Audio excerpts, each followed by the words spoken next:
Enfin, la France est perdue, elle est perdue parce que Macron est perdu, parce qu'il ne sait pas jouer. L'agression, on l'attend, quel que soit Alpha. De toute façon, on a déclaré sur les radios, le chef d'État a déclaré, on est prêt, on soutiendra le Niger. Quand on a 40 ans, on n'a pas d'expérience, quel que soit l'individu. Quand on a 20 ans de plus, c'est autre chose. Quand il s'agit de Chirac, quand il s'agit de Mitterrand, par exemple, ce sont des gens qui ont des expériences, qui plus est des expériences politiques. Ce sont des gens qui ont fait le tour, qui avaient fait à l'époque, avant de devenir président de la République, le tour du monde, qui avaient vu des choses, qui avaient décidé des choses, qui avaient rencontré des puissants et qui savaient comment les choses se passaient. On est même prêt à se retirer de la communauté économique des États de l'Afrique parce qu'on trouve que ce serait pas logique qu'une communauté qui est faite pour que nous vivons ensemble, nous commençons à nous faire des barrages inutiles pour souvent des intérêts d'individus ou des intérêts particuliers. Je pense que nous avons perdu tout crédit, que nous ne sommes pas les alliés des Américains, que les Américains se moquent de nous, ils ont bien raison, on fait tout ce qu'il faut pour, que nous avons perdu l'Afrique et les Africains, que nous avons perdu les Algériens, les Marocains, les Tunisiens, que nous avons évidemment perdu les Libyens, que nous avons perdu les Russes, que nous avons... Enfin voilà, merci Macron.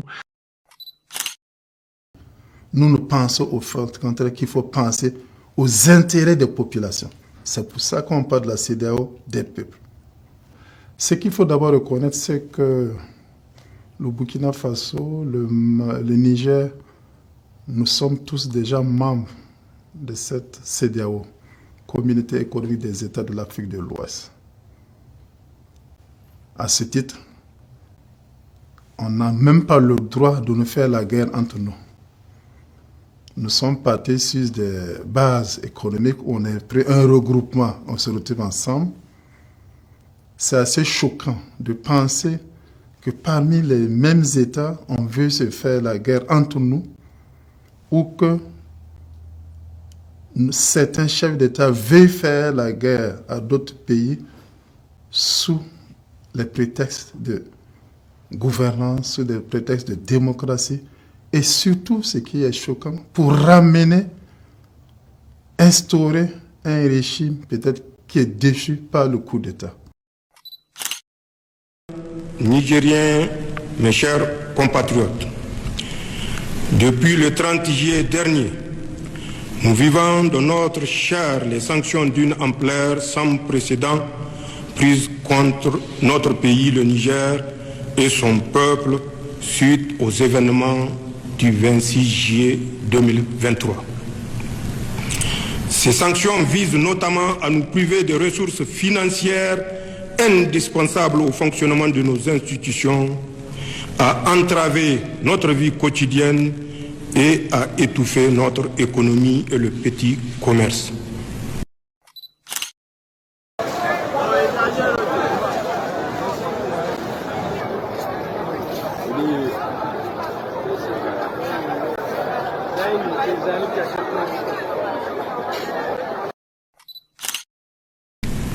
En outre, ces sanctions vont jusqu'à priver délibérément nos laborieuses populations de tout approvisionnement en produits alimentaires et pharmaceutiques.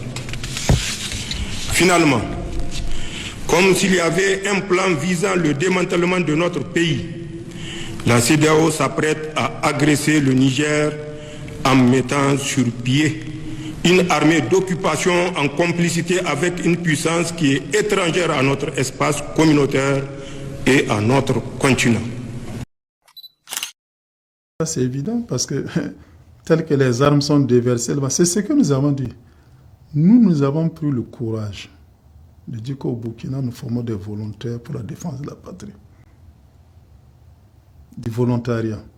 Nous avons suivi les images en Ukraine où les gens étaient forcés de rester pour faire la guerre. Il est sûr que l'armement qui est déversé dans un pays comme l'Ukraine en guerre, c'est sûr que tout ne sera pas utilisé. On espère que la guerre finira le plus tôt possible. Et qu'est-ce qui va se passer après? Comment ce matériel sera récupéré? Puisque les gens ont été forcés de gré à aller en guerre. Ces sanctions sont illégales parce que contraires au principe d'intégration, de solidarité et de libre circulation dans une communauté telle que la CEDEAO. Ce caractère illégal est du reste attesté par la jurisprudence en la matière. Ces sanctions sont surtout inhumaines. Comment comprendre en effet qu'on laisse pourrir aux frontières des produits alimentaires et pharmaceutiques de première nécessité destinés à des populations dans le besoin? Comment comprendre que l'on impose à des populations des sanctions qui vont jusqu'à les priver de courant électrique en laissant les malades mourir dans les hôpitaux? Est-ce que c'est prévu comme un plan DDL là-dessus? Nous ne voyons pas ça. Actuellement, les gens pensent plus à la reconstruction. Qu'est-ce qu'il faut faire pour engranger beaucoup plus de marchés? Mais les armes qui ont été versées, les personnes qui ont donné les armes, là, on fera quoi de ces personnes? On n'en parle pas. Et ça, c'est des trucs qu'il faut voir. Les gens sont plus qu'intéressés à savoir quels sont les contrats qui pourraient être passés pour reconstruire l'Ukraine. Et c'est ce qu'on a dit. En Libye, c'est parti très facilement. Mais le service après-vente de cette guerre sur notre sol africain, c'est ça qui n'a pas été réglé. Ces sanctions ne sont pas pensées dans une optique de recherche de solutions, mais pour nous mettre à genoux et nous humilier. Comme vous le savez, elles ont été prises sans consultation préalable, ni des autorités de transition, ni des instances régionales, ni des parlements nationaux, ni des populations sœurs des pays de la communauté. Si vous nous rejoignez, on entame cette édition avec ce communiqué du ministère des Affaires étrangères algérien à propos de la situation au Niger, une situation des plus tendues et face à laquelle les efforts diplomatiques échouent. Alors que les violences se multiplient, l'Algérie regrette ce recours à la violence et appelle toutes les parties au conflit à la retenue. L'Algérie qui réitère son attachement au retour à l'ordre constitutionnel dans ce pays frère et voisin.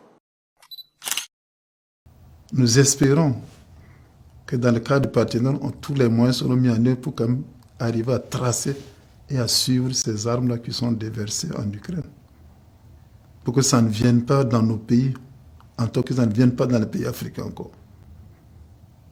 Je crois que tous les tests possibles seront faits là-bas et que ça s'arrête là-bas.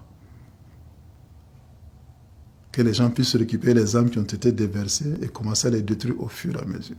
Ça, c'est la meilleure idée.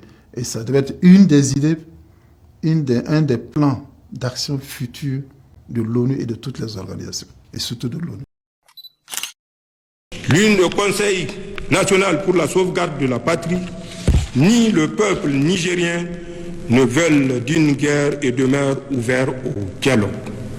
Mais qu'on nous comprenne bien, si une agression devait être entreprise contre nous, elle ne sera pas la promenade de santé à laquelle certains croient. En effet, ils trouveront face à eux 26 millions de Nigériens, les dignes fils de Dunama Dibalami, de Idriss Alaouma, de Mohamed Kosso, de Mohamed Nafarko, de Amadou Tanimoun Kourandaga, de Suleiman Danchintouma, de Kausen Ag Kedda, de Tankasawa Agoragi, de Babari Soba, de Bawa Jangwarzo, de Akazama Ari Kulumba, de Mali Bero, de Ousmane Tanfodio, de Soni Alibert et de Askia Mohamed, entre autres.